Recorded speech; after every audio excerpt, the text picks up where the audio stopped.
Hello and welcome to the latest episode of the Good Dram Show with me, Chris Goodrum. Right, okay, after an epic 3 episodes of the show on Compass Box, time to have a look at something a bit different. And today we're going to be having another look at Glenglassaugh.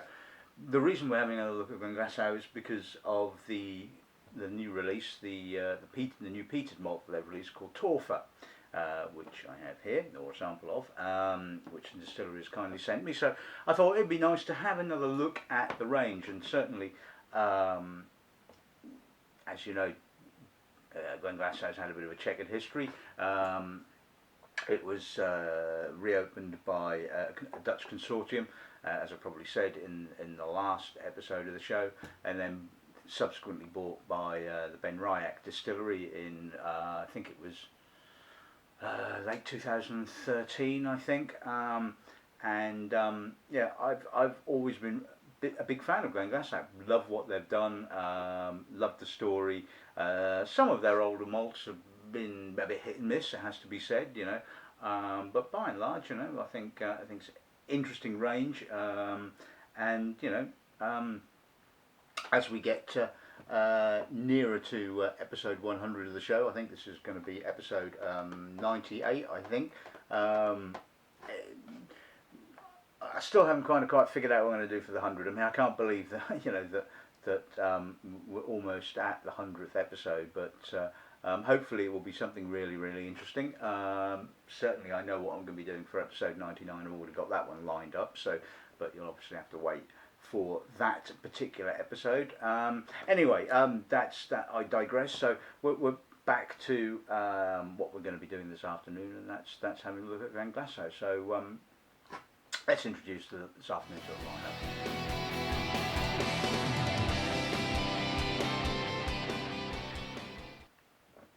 Right, of course. So we're starting with the obvious, the revival bottling. It's 3-year-old malt, bottled at 46%, aged in a combination of first and refill sherry butts, and then given a final finishing of 6 months in first fill Oloroso. So you can't expect that to be a bit of a bloody sherry monster, you'd have to say. But I have tasted this before, and but not this particular sample. So we'll defer judgment on that particular one. This is the Evolution. Now, back in the earlier episodes of the show when I tasted Glenglassaugh, it was because it was for the release of the original version of Evolution, which was bottled at 57 point something, I think. Since the takeover by Ben Ryack, they've had a bit of a fiddle around and decided that instead of doing that, they're going to be they're now releasing it as a 50% bottling. Not quite sure exactly why. I think it's probably more to do with money, bringing it into a certain price bracket, I guess. So it'll be interesting to see. Although I don't have any of the 57% bottling left to judge it against. I can certainly remember what it was like, and it was pretty distinctive. It was a real distinctive whiskey, and it's certainly one that's stuck in my mind for all the good reasons, it has to be said, because it was really distinctive. So anyway, it'll be interesting to see what that one is particularly is like. And this is Glenglassaugh Torfa, aged in American oak, bottled at 50%. This is peated to about 20, I think it's 20 parts per million, so not heavily peating, and as you know, Glenglassaugh tends to have quite a nice crisp Highlandy kind of character, so it's going to be interesting to see how a little bit of peat comes through with that. And this is the current release of the 30-year-old, bottled at 44.8, aged in sherry. Obviously you can tell pretty much by the colour, and I think this is one of the things with when Glenglassaugh was first purchased by the Dutch consortium.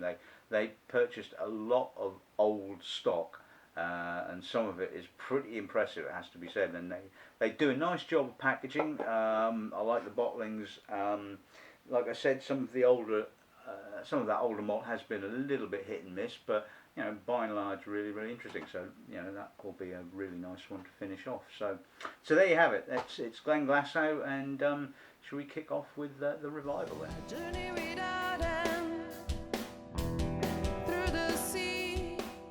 Right. Okay. So lots and lots of sherry. Let's see. Now, Glenglassaugh seems to be one of those whiskies that is just really drinkable from a young age. A number of you may well have tasted the new make spirit that they released, the spirit drink that dare not speak its name, I think it was called, a few years back, and it has a lovely sweetness and softness, and it certainly comes through on this. Again, it's got some chunky granitine moments, some soft dried fruit, a little bit of wininess, some obvious sherry influence, but it's not blanketing. It's that the spirit has got some real guts to it that stands up to it really, really nicely. It's got some nice dusty spice, a little bit of herbalness, but it's got that lovely full. It's a bit of a contradiction in terms to a certain extent. It has this Highland-esque granity note, but it's also got this sweet, full, barley-ish kind of character. It's really nice. I mean, I like it. I mean, yeah, okay, it's pretty young. It's got that sort of youthful intensity, but it's certainly not spirity, and it's certainly not harsh at all. Palate?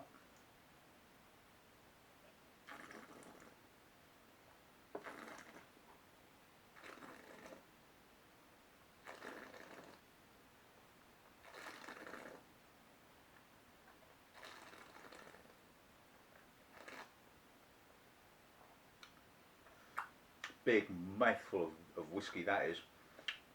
Probably a little bit more sherry character on the palate, so we've got a lot more molasses, dark toffee, raisinated fruit, but it has this wonderful fresh granity finish to it.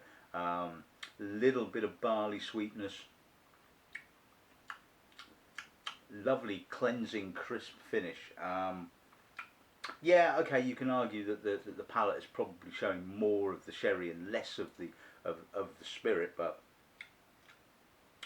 lovely clean sherry, no off notes, no blemishes, and yeah, I think it's really, really nice. As you know, I'm not the world's biggest sherry cask whiskey lover, it has to be said, but when using sherry, I want to see some balance. You know, I want to see something else, and considering this has been, you know, aged entirely in sherry and then finished in sherry, I think it's got a really good balance to it. So yeah, nice whiskey, good start of that.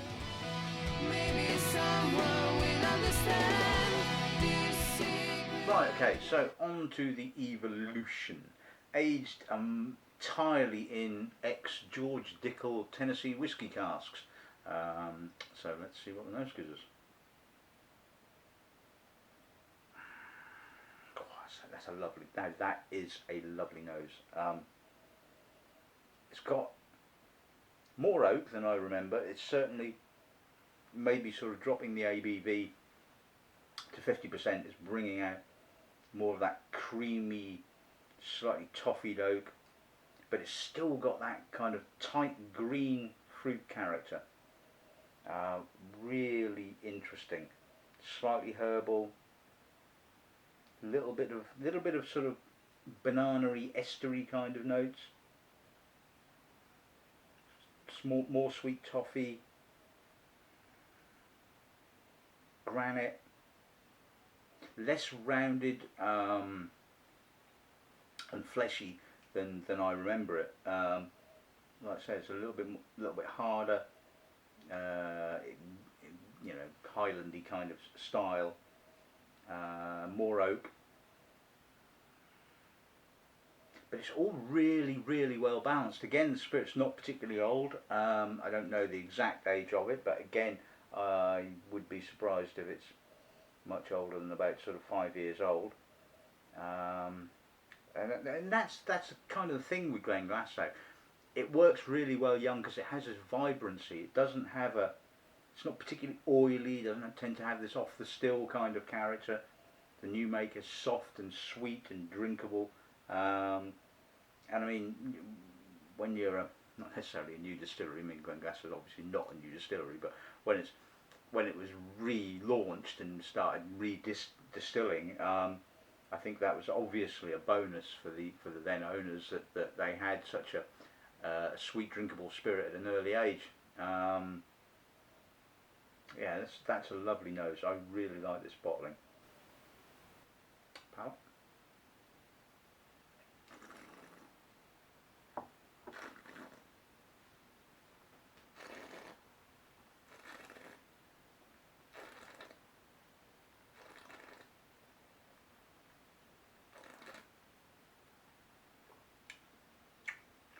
Mmm, mmm. That's a lovely finish. Really, kind of opens up again with the emphasis on the oak, the toffee, the vanilla, but again, sort of got some lovely sort of fleshy fruit character underneath that, and some granity notes which certainly kind of come through on the finish. Again, a bit of green apple, a little bit of gooseberry, that lovely sort of herbally note coming through. It's kind of whiskey I like because it shows progression, and complexity, and so you kind of like, you start off with more of the oak notes, but as you get towards the middle palate and the finish, you're starting to get more of the spirit character coming through, and it finishes on that sort of lovely crisp kind of Highlandy note. And well, you know, some whiskies that do kind of deliver everything in one go certainly have their appeal. I mean, that's, you know, I guess fairly obvious. But you know, when you have a whiskey that has tells you a story to a certain extent, and gives you a progression of flavours, that's what I like. You know, I like that kind of like, and it doesn't necessarily have to be a particularly complex whiskey. And certainly, I guess you could argue that the evolution isn't mega complex in the array of flavours, but because it kind of delivers them in a nice progressive manner, you kind of like start off with the oak and then you move through into the spirit. It just has a real harmony to it, a lovely, you know, a lovely character, not a lovely all-round bottling, and you know, really unique sort of like green kind of fruit character, which is probably not quite so intense as when it was bottled at 47%, but it's still pretty unique, still quite different. So yeah, I like that. That is very good.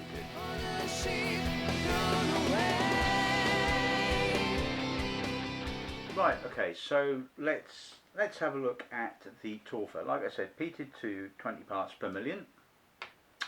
Aged in 100% bourbon oak, so let's see what the nose gives us.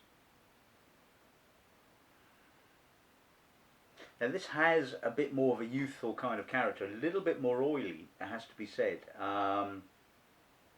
got some lovely tarry, dusty peat, a little bit of sort of smokiness to it.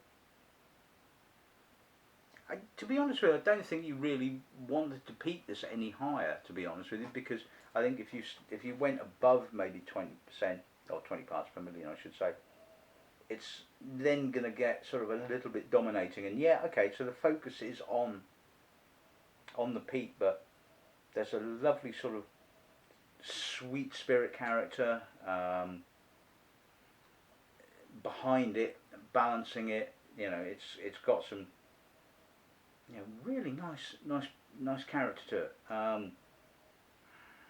Love that peat. I mean, that is really dusty, earthy. I mean, I don't know where they sourced the peat from, but doesn't have a particular islery kind of character, or coastal character I should say. It's certainly got an inland peat kind of character, that sort of dusty, earthy, kind of loamy, soily kind of character. Has some freshness again, some granity notes, which kind of almost kind of feel a bit salty, to be honest with you, but not quite. It's that granite fresh. Mm. Do you know that? I mean, for such a young spirit, there is such a lot going on in it. It has to be said. I mean, you know, I mean, I did read a review that said that they thought this needed a little bit more time, but and yeah, okay, you probably could argue that, but you know, I think this has got some really nice, you know, character. It's got some real interest, some sort of, you know, some freshness. Yeah, mm. Palate.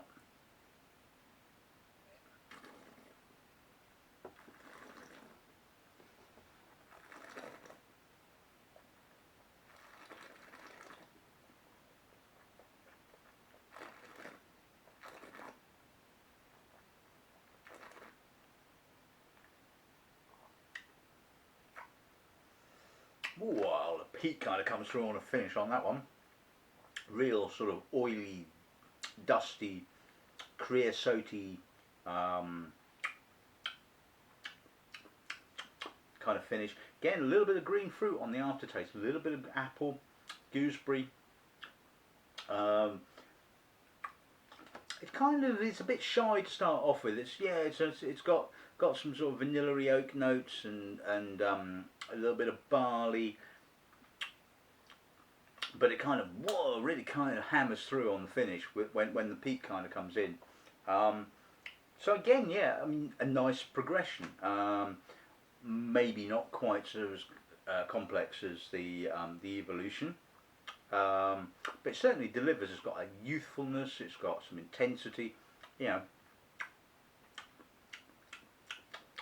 And again, it's another one of those sort of whiskies that you sort of like, you know, people that love their Islers, they love sort of Lafroig and Ardbeg and Lagavulin, and you know, if they're after something a little bit different, it's another really interesting whiskey to sort of taste because again, it's a peated Highland. It doesn't taste like an Islay. It has peat, yep, but it has sort of like, you know, a different character to the Islers. And I think there's always a place for that. You know, I think there are so many people that love their peated malts and just want to try a few different things. I mean, that's why you've got things like the Ben Riot Curiositas and the recently released ones from Agnock, which I tasted not so long ago. Again, you know, a different slant, and I think sort of, you know, they're always going to be Marmite. People are going to love them or they're going to hate them because they're sort of like so distinctive. But I think if you like peated malts, then certainly this one is definitely should definitely be on your shopping list. I should say.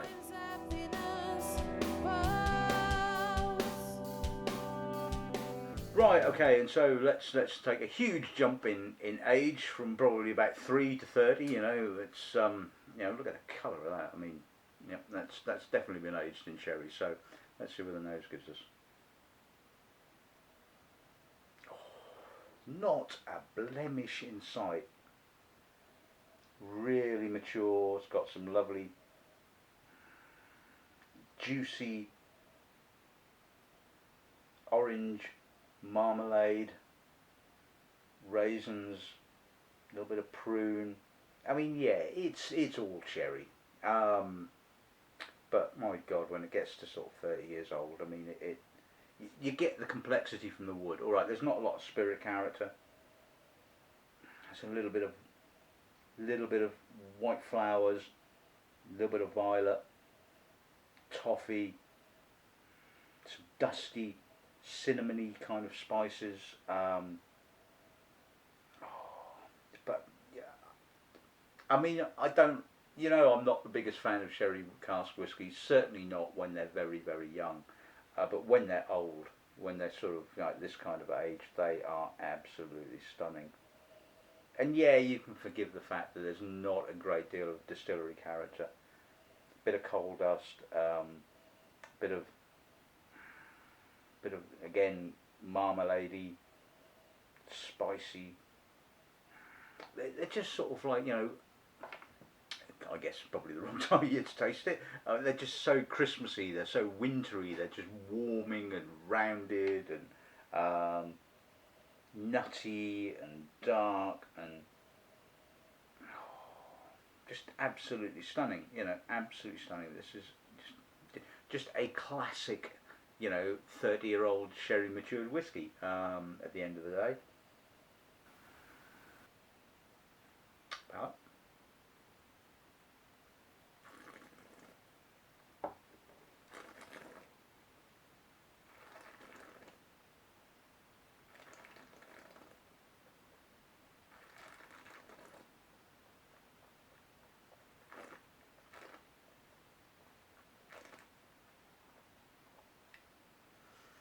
mm,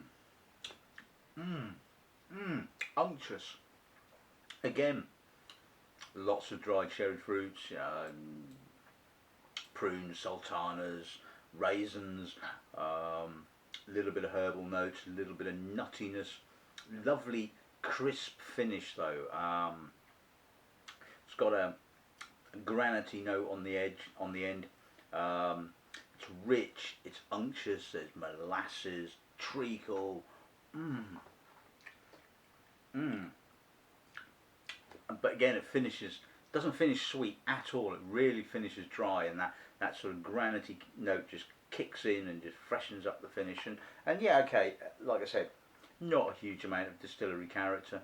You're certainly not getting any barley or anything like that, but you're getting loam and earth and dried fruits and cinnamony spices and walnutty Christmas cake mix. It's just sort of like a gorgeous dram at the end of the day, and that's really what sort of what old sherry cask whiskey should be.